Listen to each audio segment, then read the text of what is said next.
सवाल जवाब के सेशन में पहला प्रश्न है, कण कण में भगवान है, क्या ये सही मान्यता है?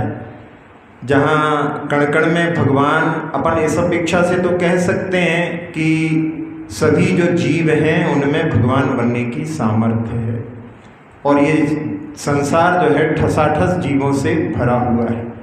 अपने को जो बाह्य में जो जीव दिखाई देते हैं ये तो अपने लिए बड़े स्थूल जीव दिखाई देते हैं। इस संसार में बहुत सारे सूक्ष्म जीव भी हैं जो अपने लिए दिखाई नहीं देते और कुछ ऐसे भी जीव होते हैं जो किसी से बाधित नहीं होते। वो अपने शरीर को भी पार करके इधर से उधर निकल सकते हैं, उनको कहीं पर कोई बाधा नहीं होती। तो उसमें जो है सब जगह पूरे संसार में जीव होने के कारण में और उनमें भगवान बनने की सामर्थ्य होने से अपन कण कण में भगवान कह सकते हैं। लेकिन प्रकट रूप में अपन कहो कि सब जगह भगवान व्याप्त हैं, वो ठीक नहीं। यदि अपन ऐसा मानेंगे कि जैसे इस टेबल में भी भगवान है, इस धरती पर भी भगवान है, तो फिर अपन पैर कैसे रखेंगे? अपन जहाँ पर बैठ रहे हैं आसन पर, यदि उसमें भी भगवान है मानेंगे तो अपन कैसे बैठेंगे? तो वो जो है यहाँ पर उसमें कण कण में भगवान का अर्थ केवल इस अपेक्षा से भी लगा सकते हैं कि जहाँ केवल ज्ञान के द्वारा भगवान लोकालोक सब जगह को जानते हैं, तो इसलिए भगवान सब जगह व्याप्त हैं, इस अपेक्षा से उनको कहा जाता है। लेकिन सब जगह जो है प्रकट रूप में भगवान नहीं होते, सभी आत्माओं में भगवान बनने की सामर्थ्य होती है, इस अपेक्षा से कह सकते हैं। अगला प्रश्न है, कोई लोग वादा करके समय पर नहीं आते तो गुस्सा आता है, क्या करें? कई लोगों का जो है स्वभाव होता है जो बड़े पंक्चुअल होते हैं और स्वयं समय के पाबंद होते हैं, तो वो दूसरों से भी समय के पाबंद होने की अपेक्षा करते हैं। लेकिन संसार में बहुत प्रकार के लोग हैं, सब आपके जैसे तो हो नहीं सकते।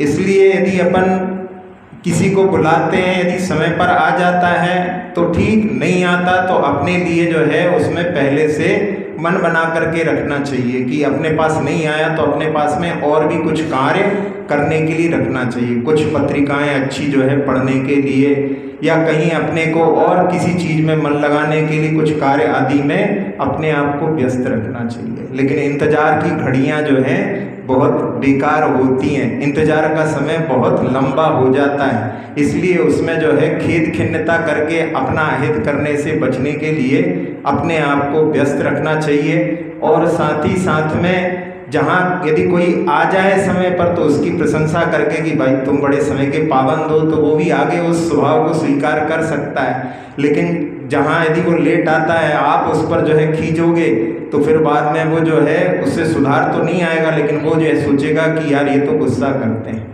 तो इसलिए अपने लिए अपनी जो है मतलब शांति को खोना नहीं चाहिए। संसार के सब तरह के विभिन्न प्रकार के लोगों को समझ करके उसमें जो है अपने लिए तो सबको जो है देख करके और अपनी शांति को कायम रखने का प्रयास करना चाहिए।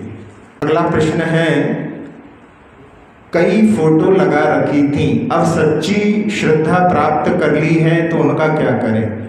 जहाँ कई लोग जो हैं कई प्रकार के मिथ्यात्व होते हैं, उसमें एक वैनिक मिथ्यात्व भी होता है, जो सोचते हैं कि भाई सब देवी देवताओं को मानो तो उसमें सब देवताओं की भी फोटो लगा लेते हैं। कई घरों में देखते हैं जहाँ पर जो है जिनेंद्र भगवान के साथ में अन्य देवी देवताओं को भी बराबर बिठा करके रखते हैं, लेकिन ये समीचीन पद्धति नहीं। अपने लिए जिनेंद्र भगवान जो वीतरागी होते हैं वो सबसे अलग हैं, इसलिए अपने लिए उनके समकक्ष जो है कभी किसी को नहीं बिठाना चाहिए। लेकिन फिर भी अज्ञानता के कारण ऐसा हो जाता है, कुछ लोग समझ जाते हैं। अब यदि ऐसा करें आप कि कोई आराधक हो उनको दें, लेकिन कई बार ऐसा होता है कि वो सोचेंगे कि हमको क्यों दे रहे हैं, कहीं कुछ तंत्र मंत्र ना हो। तो उसका सबसे अच्छा तरीका तो ऐसा है, जहाँ उनका विसर्जन जैसे अनंत चतुर्दशी को होता है ऐसे ही जो है उनका विसर्जन कहीं कर सकते हैं। एक बार शांति सागर जी महाराज का एक उदाहरण सुनाया था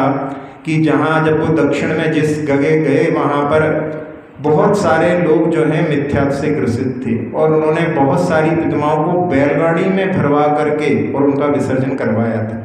तो उस समय में वहाँ के राजा आए और उन्होंने पूछा कि आप ये क्या कर रहे हैं? तो उन्होंने समझाया कि जब आपके यहाँ पर ये 8-10 दिन के लिए बिठाते हैं, उसके बाद में उनका विसर्जन कर देते हैं। तो जब हम यहाँ पर आ गए हैं, अब इनका जो है समय पूर्ण हो गया है, इसलिए इनका विसर्जन किया जा रहा है। तो वो भी वहाँ पर संतुष्ट होकर के चले गए। लेकिन सच्ची जो पद्धति है, अपनी अपने वीतराग प्रभु की आराधना करना चाहिए। और जहाँ पर अपने को अभिनय नहीं करना है, उनसे जो है विनय पूर्वक जो है कि हमने सच्चे देवता गुरु की शरण प्राप्त कर ली है, अब हम आपकी आराधना नहीं कर पाएंगे, ऐसा बोल करके उनकी अभिनय नहीं करना है, उनका विसर्जन कर सकते हैं।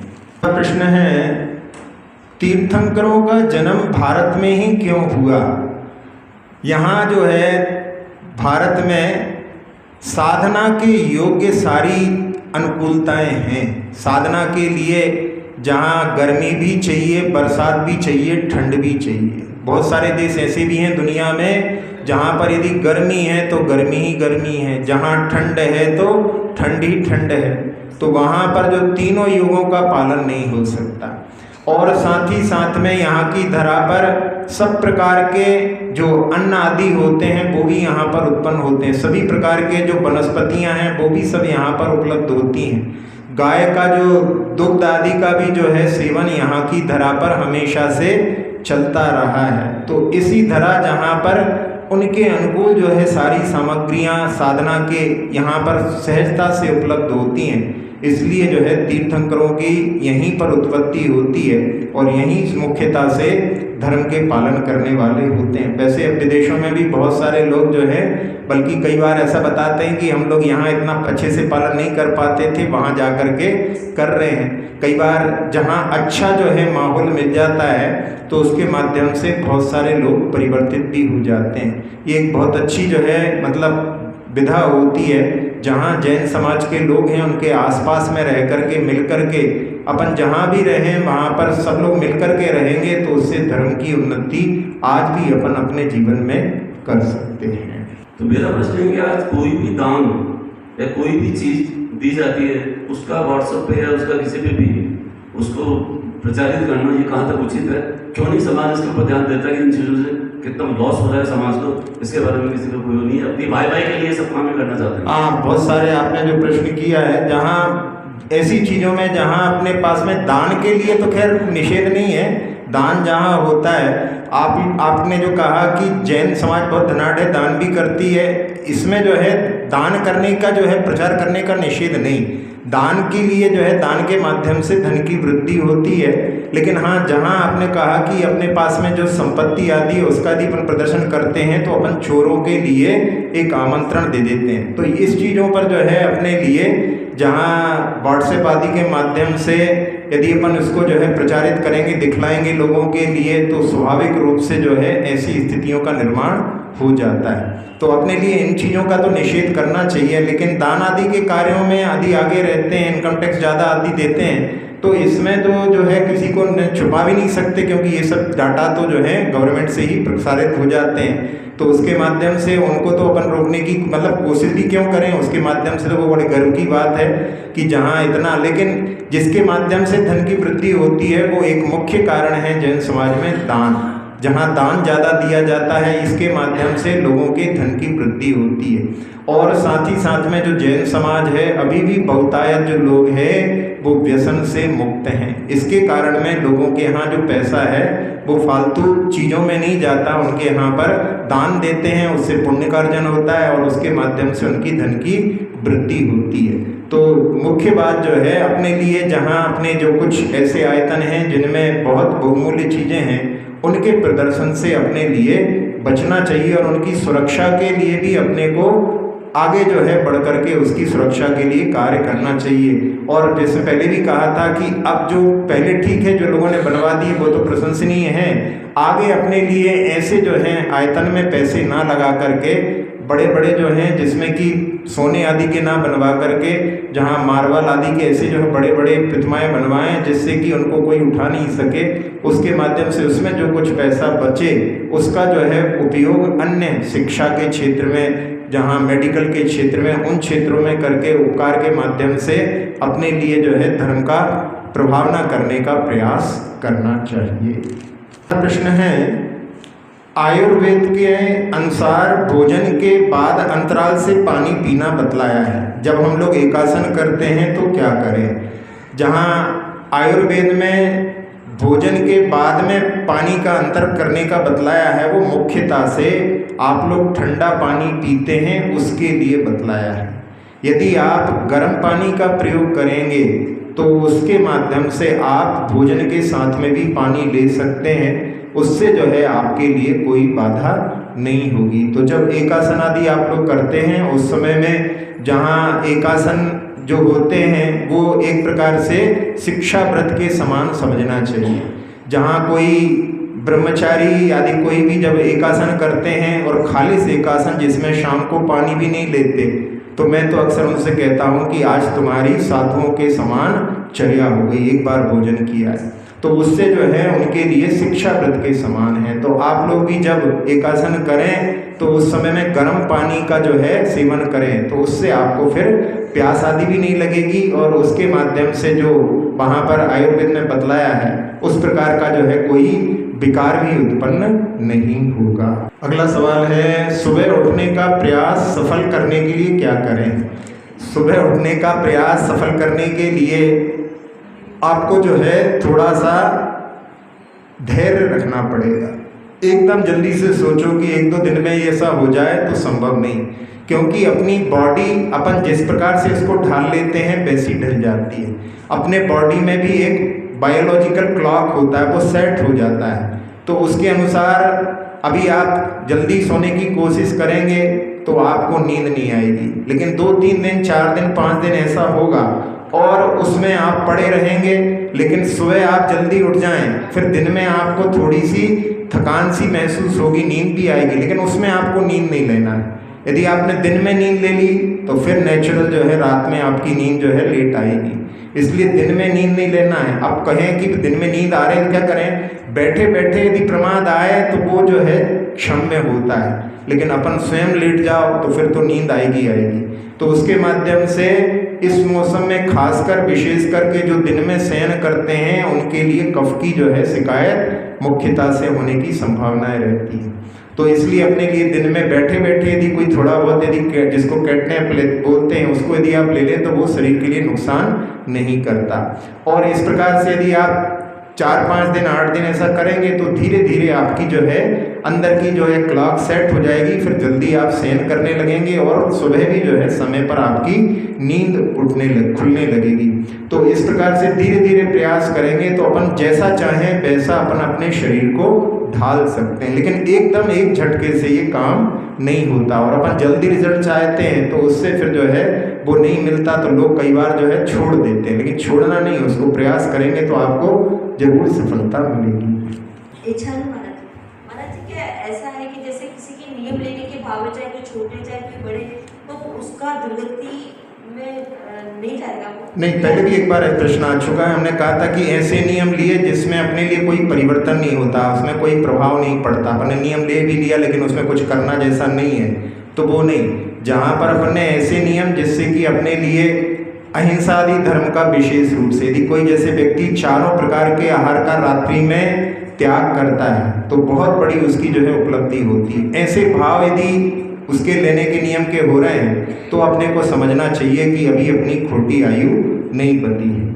और यदि अपन ऐसे जैसे हमने बतलाया था रावण का उदाहरण दे करके, रावण ने जो नियम लिया था कि जो स्त्री मुझे नहीं चाहेगी मैं उसके ऊपर जबरदस्ती नहीं करूँगा, तो उसने मन में सोच लिया था कि ऐसी कौन सी स्त्री होगी जो मुझे नहीं चाहेगी, तो यदि कोई नहीं भी चाहेगी तो क्या है, बहुत सारी तो हैं। ऐसा सोच करके उसने जो नियम लिया था उसमें कुछ भी नहीं करने जैसा था। तो उसमें जो है ऐसे नियम हो, छोटे बड़े की बात नहीं है, लेकिन मुख्यतः से जहाँ पर पापों का त्याग मुख्यतः से हो वो जो है नियम का यदि अपन पालन करते हैं तो अपन ऐसा समझ सकते हैं कि उसमें खोटी आयु का बांध नहीं हुआ है।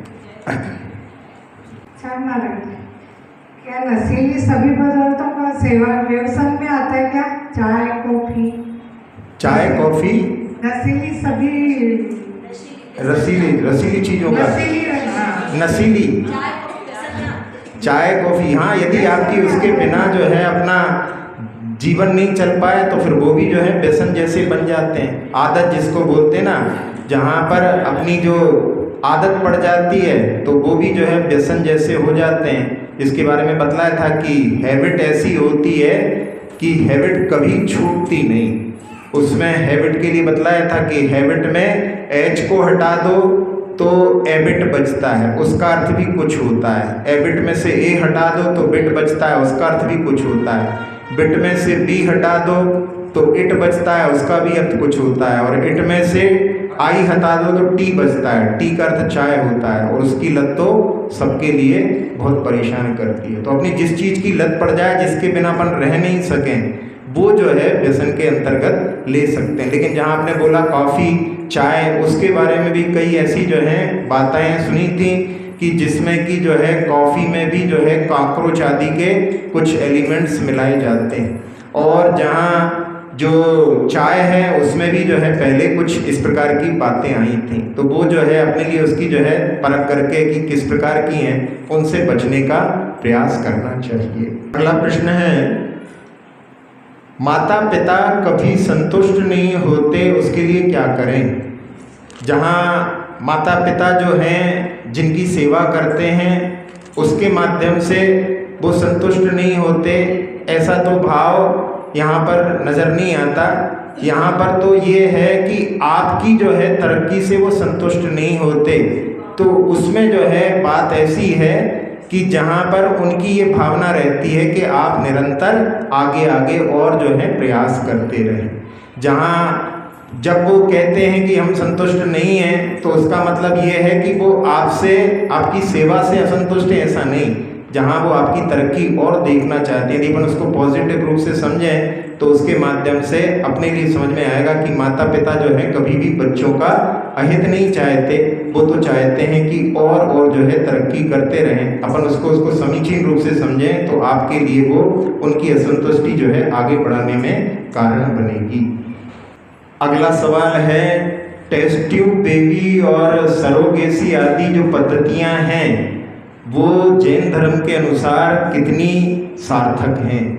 जहाँ विवाह की जो पद्धतियां हैं आजकल ऐसी बन गई हैं जिसमें बहुत समय तक जो है लोग विवाह नहीं करते। विवाह की जो एज है गवर्नमेंट ने जो फिक्स की है वो कितनी है? 21 वर्ष जो है लड़के की है और 18 वर्ष लड़की की है। लेकिन अपन देखते हैं 25, 30 बरस तक जो है विवाह नहीं करते। और उसके कारण में ऐसी स्थितियां भी कई बार हो जाती हैं जिनके आपने नाम लिए हैं, उनका जो है आलम्बन लेकर के करते हैं। तो एक उसमें मुख्य कारण है अधिक उम्र में विवाह करना। उसके माध्यम से ऐसी स्थितियां हो जाती हैं। और आजकल का जो जीवन है जिसमें मानसिक तनाव भी बहुत रहता है, उसके कारण में भी, और जो बिगड़ी जीवन शैली है, रात्रि में बहुत देर तक जगना, सुबह बहुत देर तक उठना, इसके माध्यम से जो पहले के समय में जब ऐसी पद्धतियों की कोई आवश्यकता नहीं पड़ती थी और जिसमें कि जो है संतान के लिए प्लानिंग करते हैं, जहाँ पर जो है बहुत सारे लोग यहाँ अभी विचार कर रहे हैं उसके बारे में, उसके माध्यम से इन पद्धतियों की जो है लोग अपनाने के लिए तैयार होते हैं। लेकिन इन पद्धतियों में बहुत हिंसा होती है। जहाँ पर जो टेस्ट आदि होते हैं उनके माध्यम से कई बार जो है एक संतान के लिए कई प्रकार की जो है हिंसा के प्रक्रम से गुजरना पड़ता है। तो अपने लिए जो है विवाह की पद्धतियों में सबसे पहले जो है विवाह की पद्धति को सुधारने की कोशिश करना चाहिए। कई बार जो है पढ़ाने के लिए, कि अभी पढ़ रहे हैं, विवाह के बाद में भी जो है पढ़ने की जो है पद्धति को यदि अपनाएं तो जो है बहुत अच्छा है। कि आप विवाहियाँ पढ़ नहीं सकती, घर में जो है पहले से इस प्रकार का माहौल बनाओ कि बाद में भी जो है शादी के बाद में भी उनका पढ़ाने का जो है कोई रोका नहीं जाएगा। तो उसके माध्यम से जो आपने बतलाए हैं इन चीज़ों की अपनाने की आवश्यकता नहीं पड़ेगी।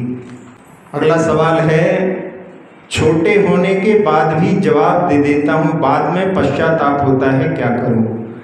हाँ, कई लोग रहता है जहाँ बोलने की आदत पड़ जाती है तो फिर वो बात पर जवाब दे देते हैं। लेकिन यदि अपने लिए छोटे हैं तो थोड़ा सा यदि कोई बोल रहा है तो उसमें अपने लिए सहन करने की भी एक क्षमता अपने अंदर उत्पन्न करना चाहिए कि हर बात का जवाब देना कोई जरूरी नहीं। यदि एक बार आदत पड़ जाती है तो फिर उस समय में ध्यान नहीं रखते। कभी कभी जो है कोई कैसा भी हो उनके सामने भी ऐसी स्थितियों का निर्माण हो जाता है। यदि अपन उस पर प्रयास करें, जहाँ आपको बाद में पश्चाताप होता है, उसमें जो है कभी कोई कुछ बोलता है तो उस समय में उसको सुन करके जल्दी रिएक्ट ना करके उस पर विचार करके और फिर जो है अपन जवाब देंगे, ऐसा जीवन बना लें तो उसके माध्यम से अपन इससे बच सकते हैं। अगला सवाल है, केवल ज्ञानी जो बनते हैं वे क्या सारे विपुल मनः परे ज्ञानी होते हैं? जहाँ विपुल मनः परे ज्ञानी जो होते हैं नियम से केवल ज्ञानी होते हैं, लेकिन ऐसा जरूरी नहीं है कि जो केवल ज्ञानी हुए हैं वो विपुलमति मनः परे ज्ञान से युक्त ही हों।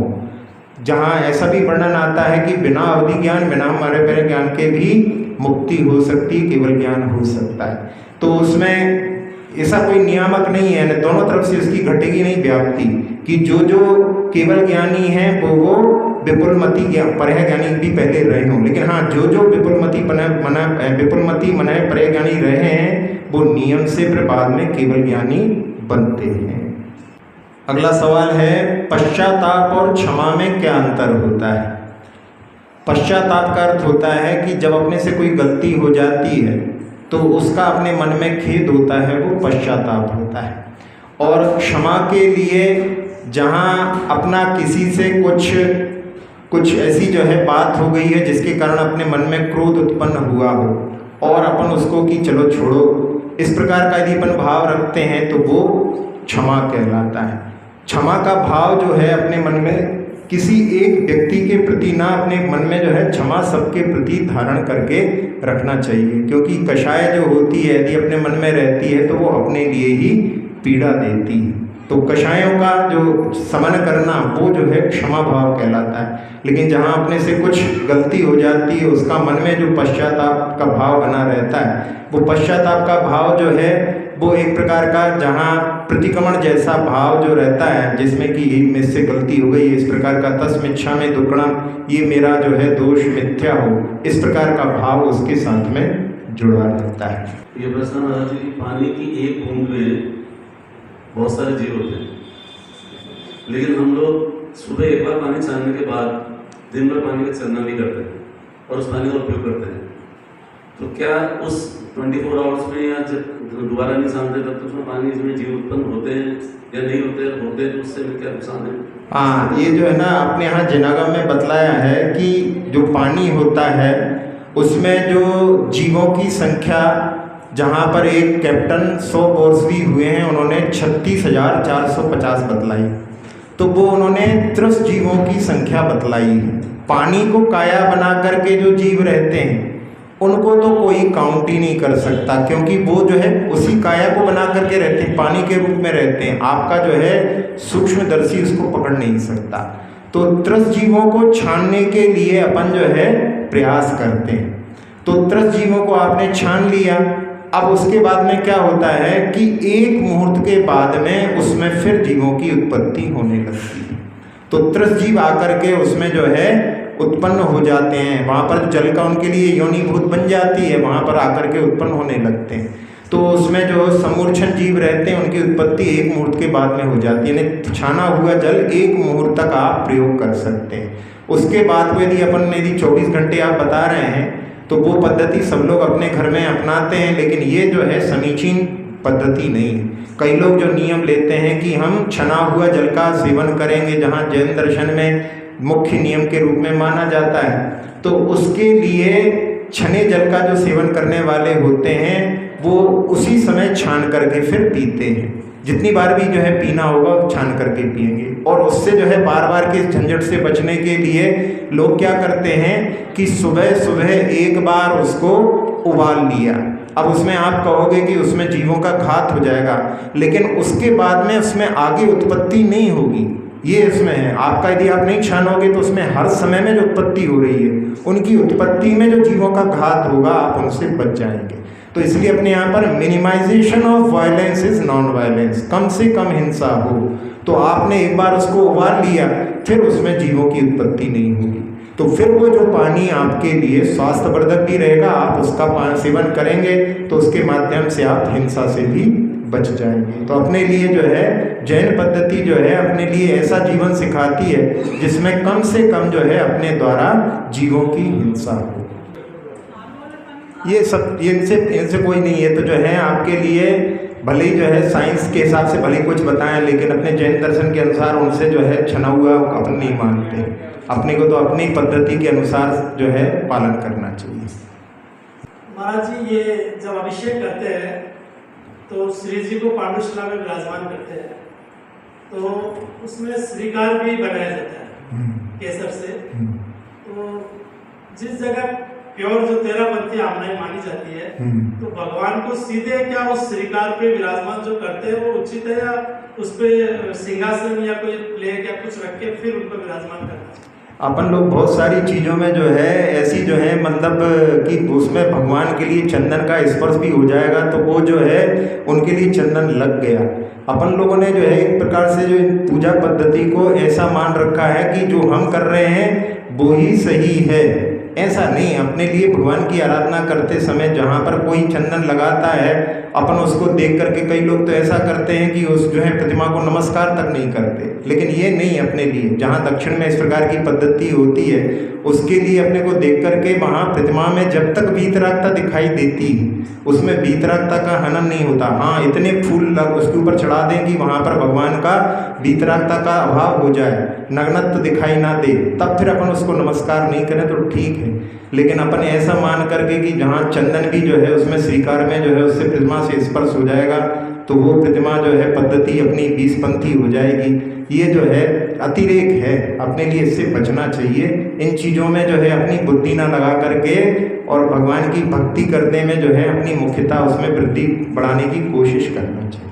अक्षर पद मात्रा से दूषित वचन अगर ममहीन रहे,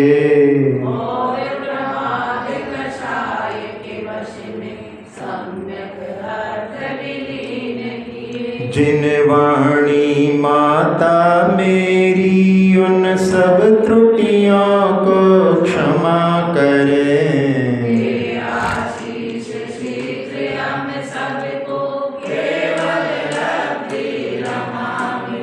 प्राप्त हमें हो बोधि समाधि परिणामों की शुद्धि हो,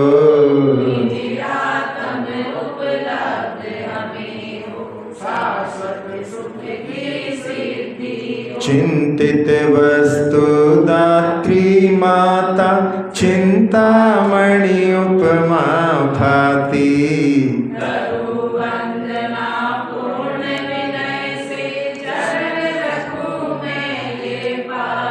कर जिन वाणी स्तुति तन की ममता टार, महा